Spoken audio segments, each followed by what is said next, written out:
ಎಲ್ಲರಿಗೂ ನಮಸ್ಕಾರ. ನಮ್ಮ ಯೂಟ್ಯೂಬ್ ಚಾನಲ್ಗೆ ಸ್ವಾಗತ. ಇಂದು ನಾವು ನಿಮಗೆ ತುಂಬ ಶಕ್ತಿಶಾಲಿಯಾದಂತಹ ವಶೀಕರಣ ತಂತ್ರವನ್ನು ಹೇಳಿಕೊಡುತ್ತೇವೆ.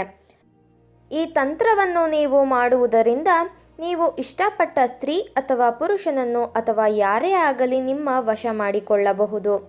ಈ ತಂತ್ರವನ್ನು ಮಾಡುವುದು ಹೇಗೆ ಎಂದು ತಿಳಿದುಕೊಳ್ಳುವ ಮೊದಲು ತಪ್ಪದೇ ನಮ್ಮ ಯೂಟ್ಯೂಬ್ ಚಾನಲನ್ನು ಸಬ್ಸ್ಕ್ರೈಬ್ ಮಾಡಿ. ನಂತರ ಅದರ ಪಕ್ಕದಲ್ಲೇ ಬರೋ ಬೆಲ್ ಐಕಾನ್ ಮೇಲೆ ಕೂಡ ಕ್ಲಿಕ್ ಮಾಡಿ.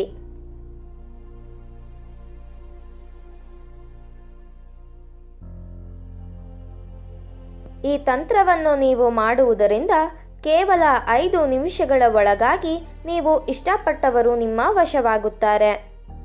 ಮೊದಲಿಗೆ ಈ ತಂತ್ರವನ್ನು ಮಾಡುವುದಕ್ಕೆ 3 ಎಸಳು ಬೆಳ್ಳುಳ್ಳಿ ಹಾಗೂ 5 ಕವಡೆಗಳು ಬೇಕಾಗುತ್ತದೆ. ಮೊದಲನೆಯದಾಗಿ ನೀವು ಯಾರನ್ನ ವಶೀಕರಣ ಮಾಡಬೇಕು ಅಂತ ಇರ್ತೀರಾ ಅವರ ಹೆಸರನ್ನು ಒಂದು ಕವಡೆಯ ಮೇಲೆ ಬರೆಯಬೇಕು. ಉದಾಹರಣೆಗೆ ಕಾವ್ಯ ಎಂದುಕೊಳ್ಳಿ. ಅದಾದ ನಂತರ ಉಳಿದ ಎಲ್ಲ ಕವಡೆಗಳ ಮೇಲೂ ನೀವು ಯಾರನ್ನ ವಶೀಕರಣ ಮಾಡಬೇಕು ಅಂತ ಇರ್ತೀರಾ ಅವರ ಹೆಸರನ್ನೇ ಬರೆಯಬೇಕು. ಬ್ಲ್ಯಾಕ್ ಕಲರ್ ಮಾರ್ಕರ್ ಪೆನ್ನನ್ನು ಬಳಸಿ ಹೆಸರನ್ನು ಬರೆಯಬೇಕು ವೀಕ್ಷಕರೇ. ಅದಾದ ನಂತರ ಎಲ್ಲ ಬೆಳ್ಳುಳ್ಳಿಯ ಎಸಳುಗಳ ಮೇಲೂ ನಿಮ್ಮ ಹೆಸರನ್ನು ಬರೆದುಕೊಳ್ಳಬೇಕು. ಉದಾಹರಣೆಗೆ ಗುರು ಅಂತ ಬರೆದುಕೊಳ್ಳಿ. ನೀವು ಹೆಸರನ್ನು ಬರೆದ ನಂತರ ಕವಡೆ ಮತ್ತು ಬೆಳ್ಳುಳ್ಳಿ ಎಸಳುಗಳನ್ನು ಒಂದು ಕೆಂಪು ಬಟ್ಟೆಯ ಮೇಲೆ ಹಾಕಬೇಕು. ಅದಾದ ನಂತರ ಕುಂಕುಮವನ್ನು ಕೈಯಲ್ಲಿ ಇಟ್ಟುಕೊಂಡು ನಾವು ಹೇಳಿಕೊಡುವ ಮಂತ್ರವನ್ನು ಹೇಳಬೇಕು. ಆ ಮಂತ್ರ ಯಾವುದು ಎಂದರೆ ಓಂ ಕ್ಲೀಂ ಕ್ಲೀಂ ಕಾಮದೇವಾಯ ಕಾಮಮೋಹಿನಿ ವಶ್ಮಾನಹೆ ಸ್ವಾಹ. ಈ ಮಂತ್ರವನ್ನು ನೀವು ಹೇಳಿಕೊಂಡು ಕುಂಕುಮದ ಅರ್ಚನೆಯನ್ನು ಮಾಡಬೇಕು ವೀಕ್ಷಕರೇ. ನೀವು ಈ ಮಂತ್ರವನ್ನು 11 ಬಾರಿ ಹೇಳಬೇಕು. ಅದರ ಜೊತೆಗೆ ಕುಂಕುಮವನ್ನು ಅರ್ಚನೆ ಮಾಡುತ್ತಾನೇ ಇರಬೇಕು. ಈ ಒಂದು ತಂತ್ರವನ್ನು ಬಹಳ ಶ್ರದ್ಧೆ ಮತ್ತು ಭಕ್ತಿಯಿಂದ ನೀವು ಮಾಡಬೇಕು.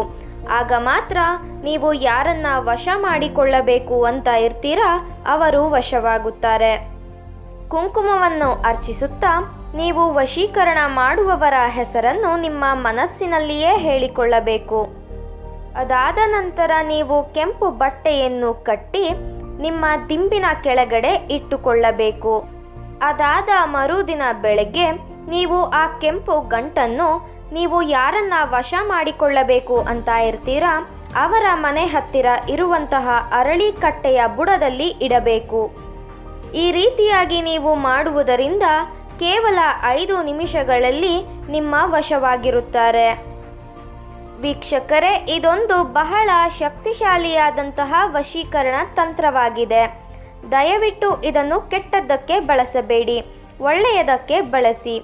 ಈ ವಶೀಕರಣ ತಂತ್ರ ನಿಮಗೆ ಇಷ್ಟ ಆದಲ್ಲಿ ವಿಡಿಯೋವನ್ನು ಲೈಕ್ ಮಾಡಿ, ಶೇರ್ ಮಾಡಿ ಹಾಗೂ ಕಮೆಂಟ್ ಮಾಡಿ. ವಿಡಿಯೋ ನೋಡಿದ ಎಲ್ಲರಿಗೂ ಕೂಡ ಧನ್ಯವಾದಗಳು.